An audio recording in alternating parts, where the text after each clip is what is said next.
The digital এডুকারে সবাইকে আবার নতুন একটি ভিডিওতে স্বাগত। আমি তোমাদের বাংলা বিষয়ের শিক্ষক বিপুল স্যার। চলে আসলাম একাদশ শ্রেণীর পুঁইমাচা গল্পের তৃতীয় পর্ব নিয়ে। চলো তোমরা দেখতে থাকো। আগে আমি পুঁইমাচা গল্পের দুটি ভিডিও দিয়েছি, তোমরা অবশ্যই ভিডিওগুলো দেখবে। আজকে 3 নম্বর পার্টটা দেখতে থাকো।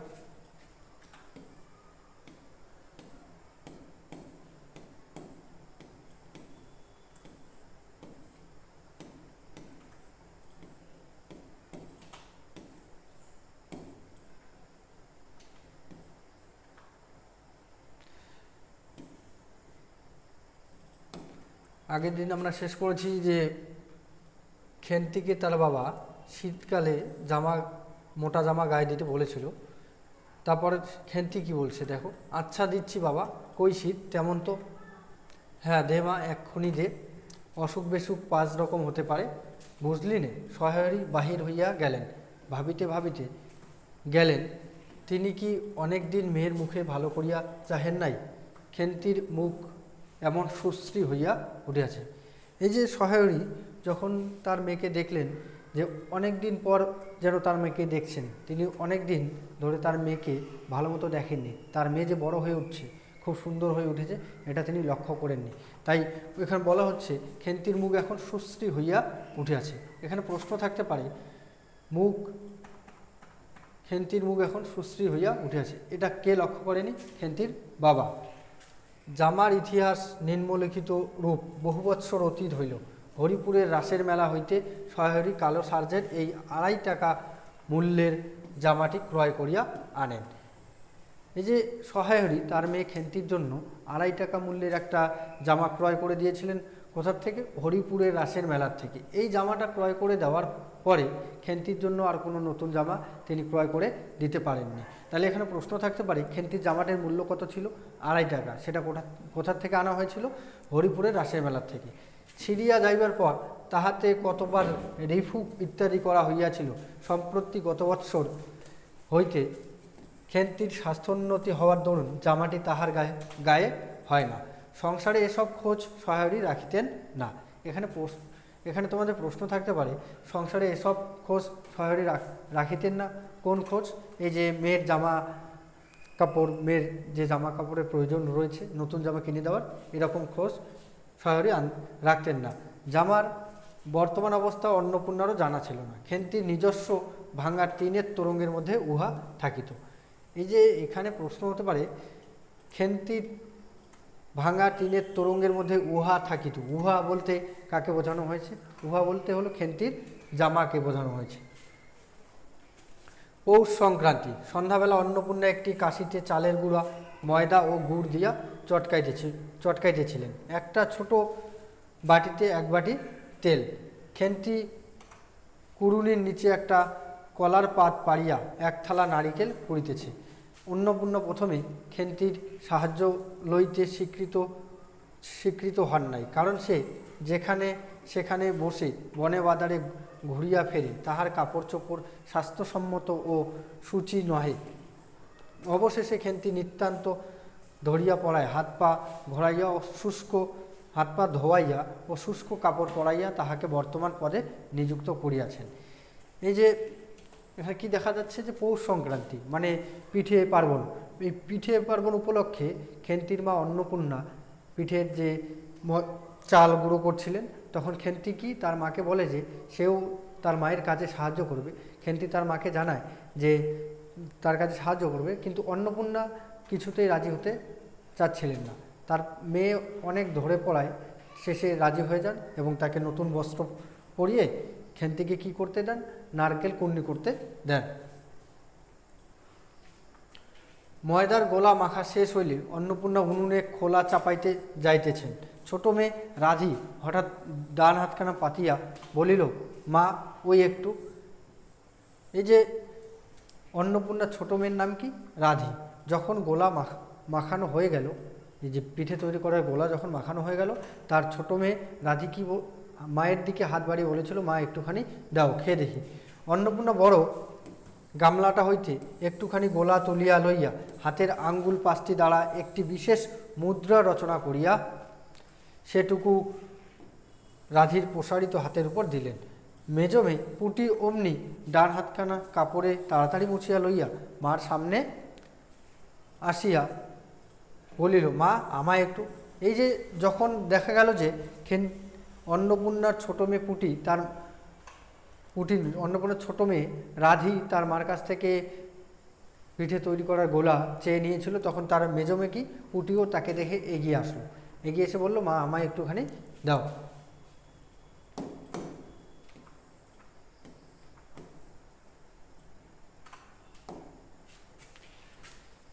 খেন্তি সূচি বস্ত্রে নারকেল কুড়িতে কুড়িতে লুব্ধ নেত্রে মধ্যে মধ্যে এদিকে চাহিতেছিল। এ সময় খাইতে চাওয়ায় মা পাছে বকে, সেই ভয়ে চুপ করিয়া রইল।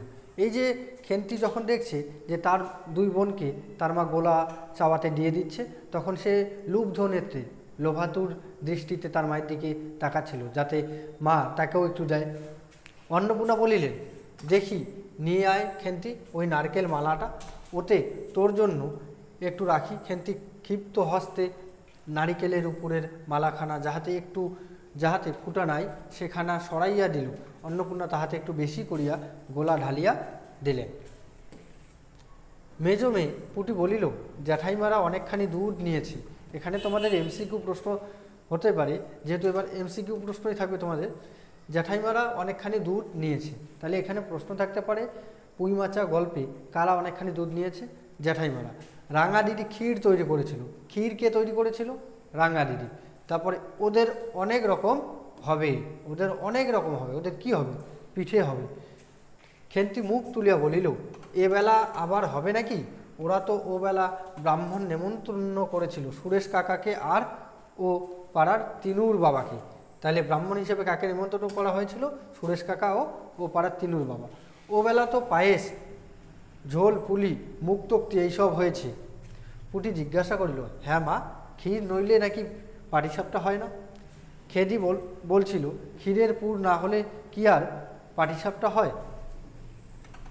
আমি বললাম, কেন, আমার মা তো শুধু নারকেলের ছাই দিয়েই তৈরি করে, সে তো কেমন ভালো লাগে। অন্নপূর্ণা বেগুনের বোটায় একটুখানি তেল লইয়া খোলায় মাখাইতে মাখাইতে প্রশ্নের সদুত্তর খুঁজিতে লাগিলেন। এই যে অন্নপূর্ণা যখন পিঠে তৈরি করছে, তখন তার মেয়েরা, তার পার্শ্ববর্তী বা পাড়া প্রতিবেশী যেই জ্যাঠাইমারা আছে, রাঙানিধি, তারা বিভিন্ন রকমের পিঠে তৈরি করে। তখন সে তার মাকে জিজ্ঞাসা করছে, মা, যে ক্ষীর ছাড়া কি পিঠে হয় না? খেন্তি বলিল, খেদির ওই সব কথা, খেদির মা তো ভারী পিঠে করে কি না? ক্ষীরের পুর দিয়ে ঘিয়ে ভাজলেই কি আর পিঠে হলো? সেদিন জামাই এলে ওদের বাড়ি দেখতে গেলুম কিনা, তাই খুড়িমা দুখানা পাটিসাপটা খেতে দিলে। তাহলে এই যে খেন্তিকে কে দুখানা পাটিসাপটা পিঠে খেতে দিয়েছিল? খুড়িমা। ও মা, কেমন একটা ধরা ধরা গন্ধ, তার পিঠেতে কখনো কোনো গন্ধ পাওয়া যায়? পাটিসাপটা ক্ষীর দিলে ছাই খেতে হয়? বেপরোয়াভাবে উপরোক্ত উক্তি শেষ করিয়া খেন্তি মার চোখের দিকে চাহিয়া জিজ্ঞাসা করিল, মা, নারকেলের কোড়া একটু নেব? মানে খেন্তি বলছে, এই যে নারকেল কুর্নি করা হয়ে গেছে, তখন খেন্তি বলল যে নারকেলের কোড়াটা একটু নিব।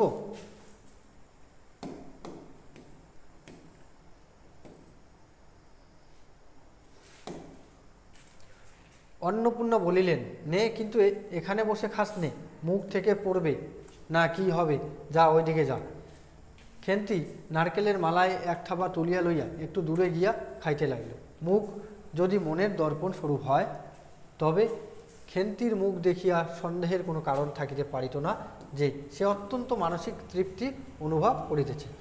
এই যে সে অত্যন্ত মানসিক তৃপ্তি অনুভব করিতেছে, এখানে প্রশ্ন থাকতে পারে, কে অত্যন্ত মানসিক তৃপ্তি অনুভব করিতেছে? খেন্তি। কেন খেন্তির মানসিক তৃপ্তি অনুভূত হচ্ছে? কারণ খেন্তি তার মার কাছ থেকে চেয়ে নারকেল কুর্নি করা নারকেল নিতে পেরেছে। ঘণ্টাখানেক পরে অন্নপূর্ণা বলিলেন, ওরে, তোরা সব এক এক টুকরো পাতা পেতে বসতো দেখি, গরম গরম দি। এখানে প্রশ্ন থাকতেই পারে, গরম গরম দি। তাহলে অন্নপূর্ণা কি দিতে চেয়েছিল? গরম গরম পিঠে। খেন্তি, জল দেওয়া ভাত আছে ও বেলার, বার করে নিয়ে আয়। তাহলে খেন্তিকে কি খেতে বলেছিল? জল দেওয়া ভাত। খেন্তির নিকট অন্নপূর্ণার এ প্রস্তাব যে মনঃপূত হইল না, তাহা তার মুখ দেখিয়া বোঝা গেল। খেন্তির নিকট অন্নপূর্ণার এ প্রস্তাব যে মনঃপূত হইল না, তার মুখ দেখিয়া বোঝা গেল। এই যে এ প্রস্তাব বলতে কোন প্রস্তাব? খেন্তির মা অন্নপূর্ণা যখন খেন্তিকে বলল যে ও বেলার জল দেওয়া ভাত রয়েছে, সেটা নিয়ে আয়, সেটা তুই খা, এটা খেন্তি মেনে নিতে পারল না। কারণ তাদের বাড়িতে পিঠে তৈরি করা হয়েছে পৌষ পার্বণ উপলক্ষে, আর তার দুই বোন পুটি এবং রাধিকে তার মা পিঠে খেতে দিয়েছে, কিন্তু খেন্তিকে বলছে যে ও বেলার জল দেওয়া ভাত খেতে। তাই এই প্রস্তাবটা খেন্তি মেনে নিতে পারছে না। পুটি বলিল, মা, বর্দি পিঠেই খাক, ভালোবাসেন, ভাত বরং থাকুক, আমরা কাল সকালে খাবো। খান কয়েক খাইবার পরে মেজো আর পুটি খাইতে চাহিল না, সে নাকি অধিক মিষ্টি খাইতে পারে না। সকলের খাওয়া শেষ হইয়া গেলেও খেন্তি তখনও খাইতেছে। সে মুখ বুঝিয়া শান্তভাবে খায়, বড় একটা কথা কহে না। অন্নপূর্ণা দেখিলেন সে কম করিয়াও 18-19 খানা খাইয়াছে। তাহলে এখানে তোমাদের প্রশ্ন থাকতে পারে যে খেন্তি কতখানা পিঠা খেয়েছে? 18-19 খানা। জিজ্ঞাসা করিলেন, খেন্তি আর নিবি?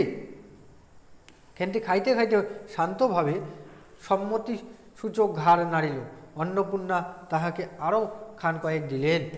খেন্তি খাইতে খাইতে শান্তভাবে সম্মতি সূচক ঘাড় নাড়িল। খেন্তির মুখ চোখ ঈষৎ উজ্জ্বল দেখাইল।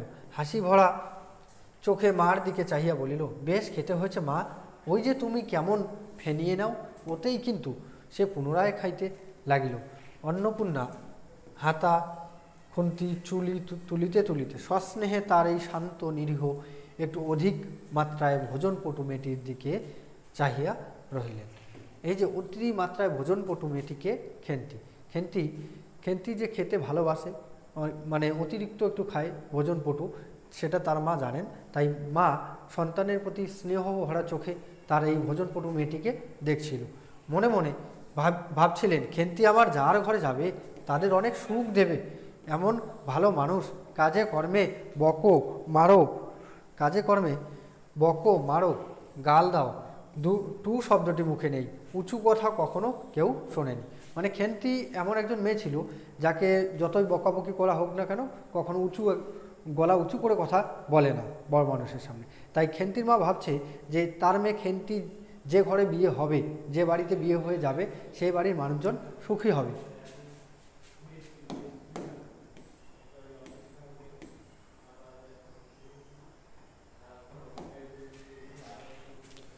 বৈশাখ মাসের প্রথমে সহায়রীর এক দূর সম্পর্কীয় আত্মীয়ের ঘটকালিতে খেন্তির বিবাহ হইয়া গেল। এখানে এই প্রশ্নটা খুবই গুরুত্বপূর্ণ যে খেন্তির বিবাহ কোন মাসে হয়েছিল? বৈশাখ মাসের প্রথমে। কার সঙ্গে? সহায়রীর এক দূর সম্পর্কীয় আত্মীয়ের ঘটকালিতে খেন্তির বিবাহ হইয়া গেল। দ্বিতীয় পক্ষে বিবাহ করিলেও পাত্রটির বয়স 40-এর খুব বেশি কোনো মতেই হইবে না। তাহলে খেন্তির বিয়ে হয়েছিল কোন পক্ষের ছেলের সঙ্গে? দ্বিতীয় পক্ষের ছেলের সঙ্গে। আর পাত্রটির বয়স কত? 40-এর অধিক নয়। তবু প্রথমে এখানে অন্নপূর্ণা আদৌ ইচ্ছুক ছিলেন না, কিন্তু পাত্রটি সঙ্গতিপন্ন শহর অঞ্চলে বাড়ি, সিলেট সিমেন্ট চুনো ইটের ব্যবসায়ী, 2 পয়সা নাকি করিয়াছে, এরকম পাত্র হঠাৎ মেলাও বড় দুর্ঘটনা কিনা। এই যে খেন্তির মা অন্নপূর্ণা ছেলের বয়স একটু বেশি হওয়ায় প্রথমে রাজি হয়নি, কিন্তু যখন জানতে পারলো যে ছেলে অনেক টাকা কড়ি রয়েছে, চুন সিমেন্টের ব্যবসা রয়েছে, তখন তিনি রাজি হয়েছিলেন। জামাইয়ের বয়স একটু বেশি, প্রথমে অন্নপূর্ণা জামাইয়ের সম্মুখে বাহির হইতে একটু সংকোচ বোধ করিতেন। পরে পাছে খেন্তির মনে কষ্ট হয়, এজন্য বরণের সময় তিনি খেন্তির সুপুষ্ট হস্তখানি ধরিয়া জামাইয়ের হাতে তুলিয়া দিলেন। চোখের জলে তাহার গলা বন্ধ হইয়া আসিল, কিছু বলিতে পারিলেন না। এই যে জামাইয়ের বয়স বেশি হওয়ায় খেন্তির মা অন্নপূর্ণা জামাইয়ের সামনে যেতে লজ্জাবোধ করতেন, কিন্তু যাতে তার মেয়ে খেন্তি দুঃখ না পায় সেজন্য তিনি জামাইকে বরণ করার জন্য গিয়েছিলেন। বাড়ির বাহির হইয়া আমলকি তলায় বেহায়ারা সুবিধা করিয়া লইবার জন্য বরের পালকি একবার নামাইল। তাইলে বরের পালকি কোথায় নামানো হয়েছিল? আমলকি তলায়।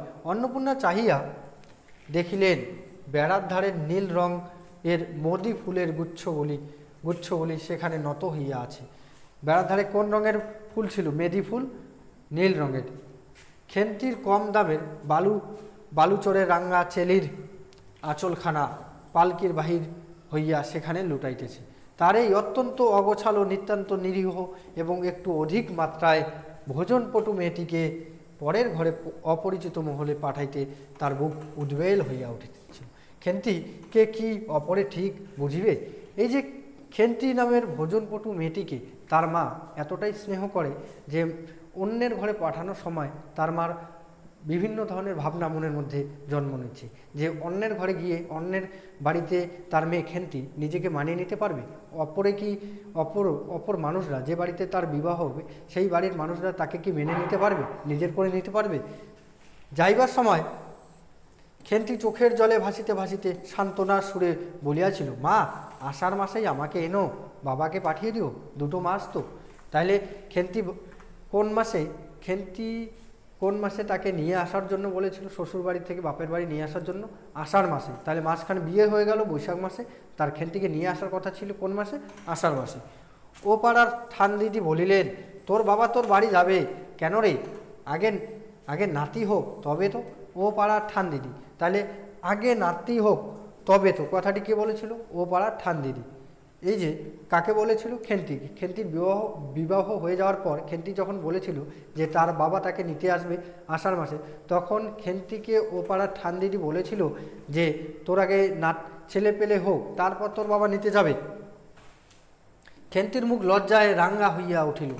জল ভরা ডাগর চোখের উপর একটুখানি লাজুক হাসির আভা মাখাইয়া সে একগুয়েমি সুরে বলিল, না, যাবে না বই কি, দেখো তো কেমন না যান।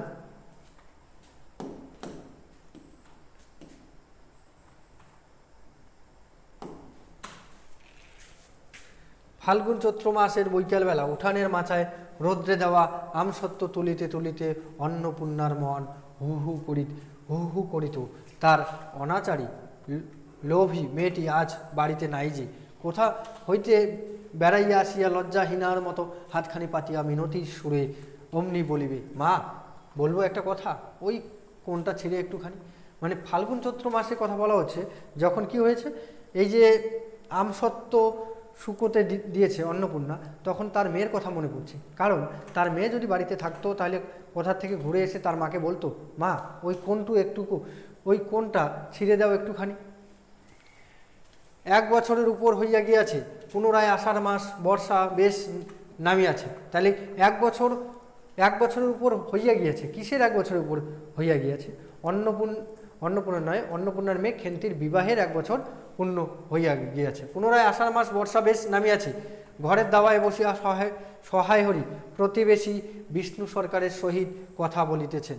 সহায় হরি তামাক সাজিতে সাজিতে বলিলেন, ও তুমি ধরে রাখো, ওরকম হবেই দাদা, আমাদের অবস্থার লোকের ওর চেয়ে ভালো আর কি জুটবে। বিষ্ণু সরকার তালপাতার চাটাইয়ের উপর উবু হইয়া বসিয়াছিলেন। তাহলে বিষ্ণু সরকার কিসের উপর বসেছিলেন? তালপাতার চাটাইয়ের উপর উবু হইয়া। দূর হইতে দেখিলে মনে হইবার কথা তিনি রুটি করিবার জন্য ময়দা চটকাইতেছেন। গলা পরিষ্কার করিয়া বলিলেন, না, সব তো, আর তাছাড়া আমি যা দেব নগদই দেব। তোমার মেয়েটি হয়েছিল কি?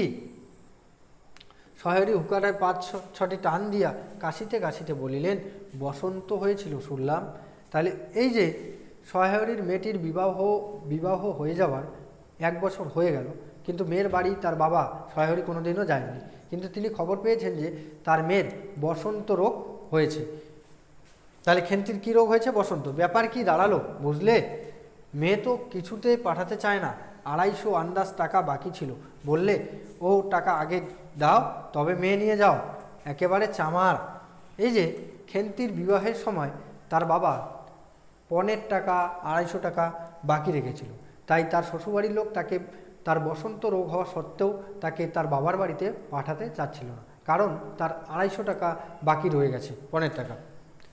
তারপর বললাম, টাকাটা ক্রমে দিচ্ছি, পুজোর তত্ত্ব কম করেও 30 টাকার কমে হবে না। ভেবে দেখলাম কিনা, মেয়ের নানা নিন্দে ওঠালে ছোট লোকের মেয়ের মতন চলে, হাবাতে ঘরের মতো খায়, আরও কত কি। পৌষ মাসে দেখতে গেলাম, মেয়েটাকে ফেলে থাকতে পারলাম না বুঝলে। সহায়রী হঠাৎ কথা বন্ধ করিয়া জোরে মিনিট কতক ধরিয়া হুকায় টান দিতে লাগলেন। কিছুক্ষণ দুজনের কোনো কথা শোনা গেল না।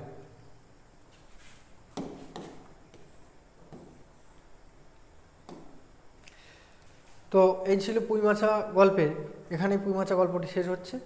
তো আগে আমি দুটি ভিডিও দিয়েছি পুঁইমাছা গল্পের, প্রথম পর্ব দ্বিতীয় পর্ব, তোমরা অবশ্যই আগের ভিডিও দুটো দেখবে। এবং পুঁইমাছা গল্পটি তোমরা এই যে বাংলা গল্প কবিতাগুলো তোমরা অবশ্যই লাইন ধরে ধরে পড়ো।